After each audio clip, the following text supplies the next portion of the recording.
For years, I felt like a puppet, and my strings were pulled by everything outside of me. A critical email from my boss ruined my night.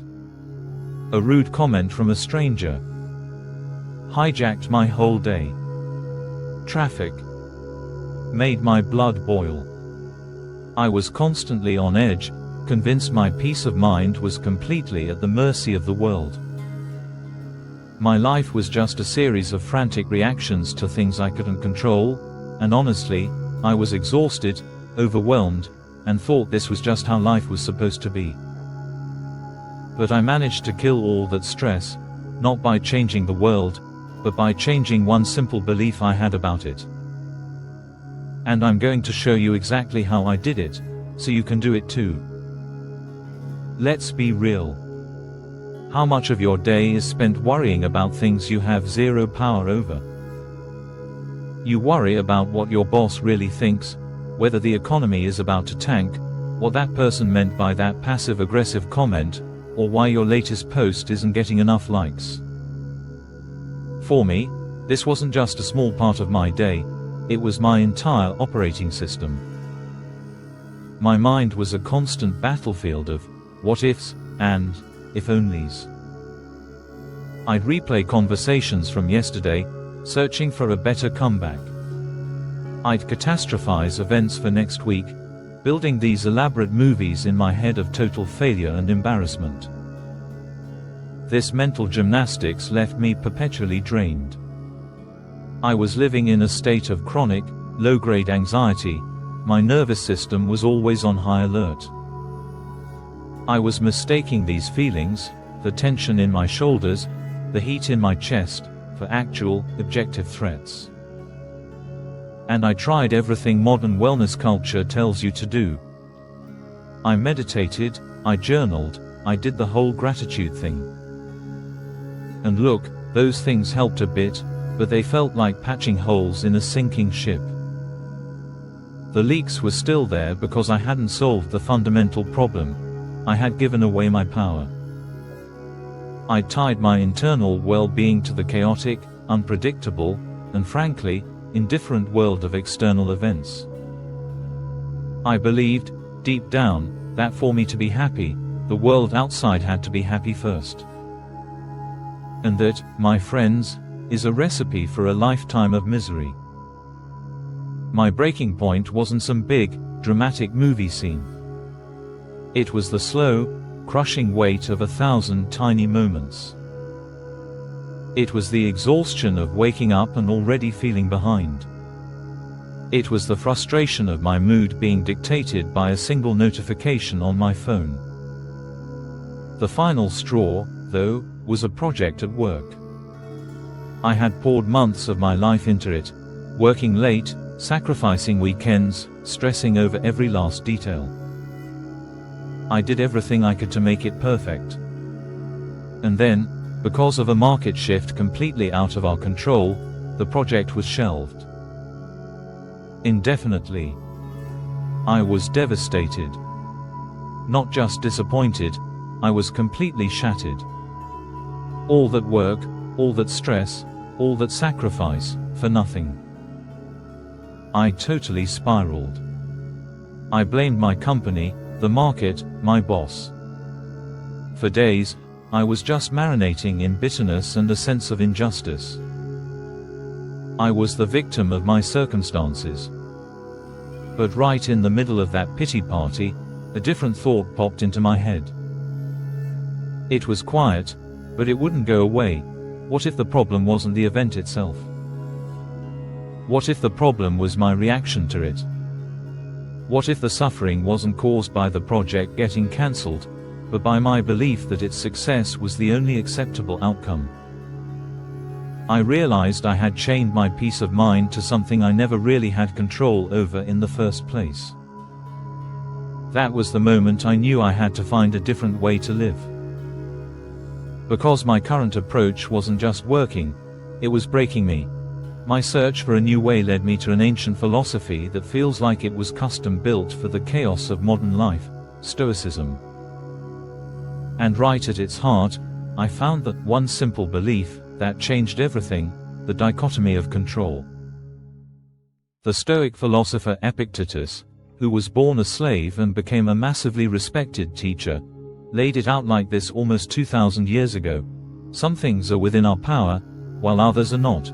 Within our power are our own thoughts, judgments, motivations, and actions. Outside of our power is, well, pretty much everything else. Our health, our reputation, our finances, what other people do, and the outcomes of our efforts. Let that sink in for a second. The only things we have absolute control over are our own choices and judgments. Everything else, we can influence, sure, but we can't command it. The Stoics argued that stress isn't caused by external events, but by our judgment of those events. It's the friction that happens when we desperately try to control things that were never ours to control. The Roman Emperor Marcus Aurelius, probably the most famous Stoic, put it this way: if you are distressed by anything external, the pain is not due to the thing itself, but to your estimate of it, and this you have the power to revoke at any moment. This was the light bulb moment.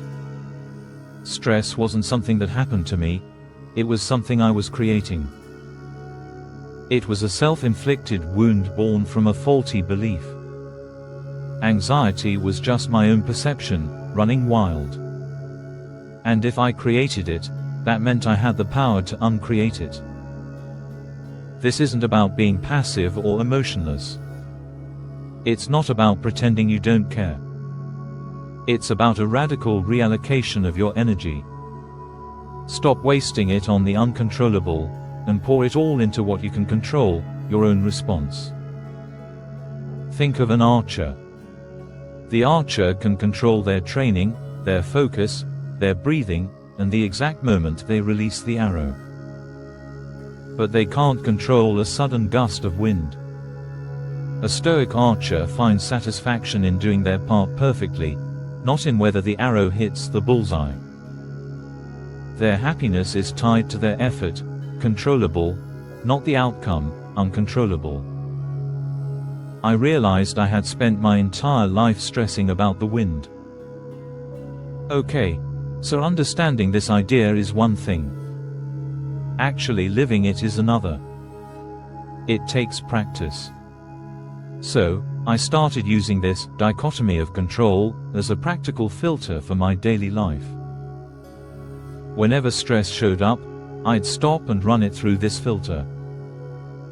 Example 1. The stress of a work deadline. A new, high-stakes project landed on my desk with a crazy deadline. The old me would have been instantly flooded with anxiety. That familiar tension in my chest, the racing thoughts about failing. But this time, I just paused. First, I just noticed the feeling. Okay, that's a feeling of tension, that's a rapid heartbeat. I didn't label it bad or scary, those are judgments. I just saw it as raw energy. Then, I applied the dichotomy. What's out of my control? The deadline itself. My client's expectations. The chance a key colleague gets sick. What is in my control? How I break the project into smaller tasks. The focus I bring to each hour of work. My decision to stay calm instead of panicking. My choice to ask for help. I literally drew a line on a piece of paper. Uncontrollable on one side, controllable on the other. This simple act made it crystal clear where my energy needed to go. Worrying about the outcome was useless. All that mattered was my next action. The pressure didn't vanish, but it changed. It was no longer a threat, it was a signal to focus. The stress became a tool for clarity. Example 2. The sting of social criticism. A colleague made a critical comment about my work in a team meeting. It was awkward, and my first impulse was to get defensive and feel hurt. My mind immediately started spinning. Did everyone hear that? Do they all think I'm an idiot? I can't believe he said that. But I paused. I took a breath. I applied the filter. What's out of my control? The words that already came out of his mouth. His opinion of me. What everyone else in the room thinks. Trying to control any of that is a guaranteed way to make yourself miserable. What is in my control? My interpretation. I can choose to see it not as a personal attack, but as clumsy feedback from a stressed out person. I can control my response. Instead of lashing out, I can just calmly ask for clarification later. As Marcus Aurelius wrote, "Today I escaped anxiety." Or no, I discarded it, because it was within me, in my own perceptions, not outside. I chose to believe their words had no power unless I gave it to them.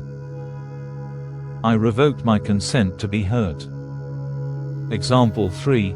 The dread of morning anxiety. I used to wake up some mornings with this vague sense of dread, a free-floating anxiety about the day ahead.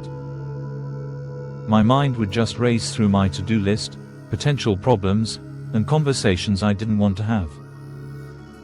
Instead of letting that feeling hijack my morning, I started a new, simple habit.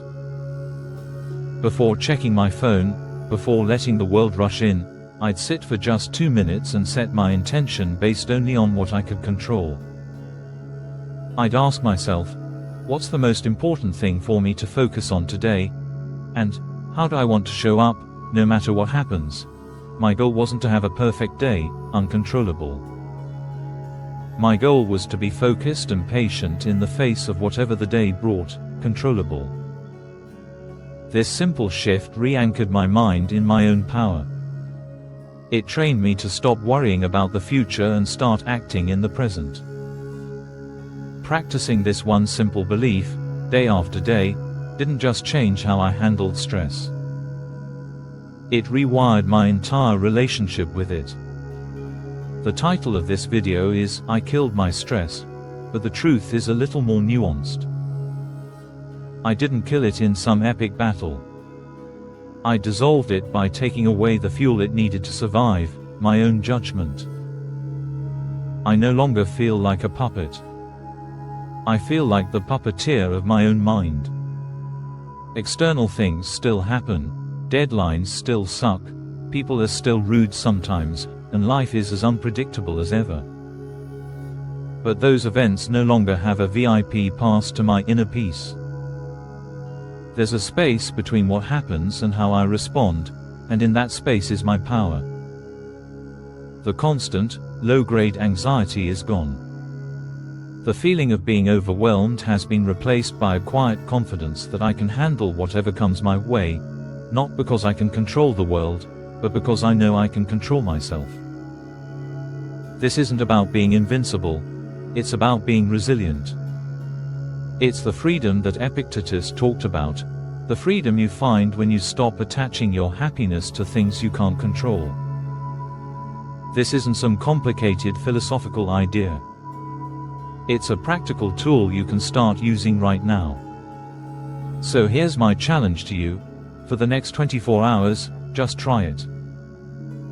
When you feel that surge of stress or anxiety, pause and ask yourself, what part of this is in my control, and what part isn't? Write it down if you need to. Consciously shift all your focus onto the things you can control, your thoughts, your actions, your attitude, and deliberately let the rest go.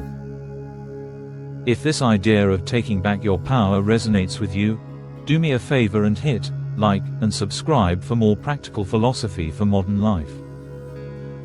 And I'd genuinely love to hear from you. Share one thing you're stressing about in the comments below, and tell us what part is in your control, and what isn't. Let's practice together. Remember, true power isn't about controlling the world around you. It's about mastering the world within you. It's not about willing the wind to stop, but about learning how to adjust your own sails. And that is a power that no one can ever take from you.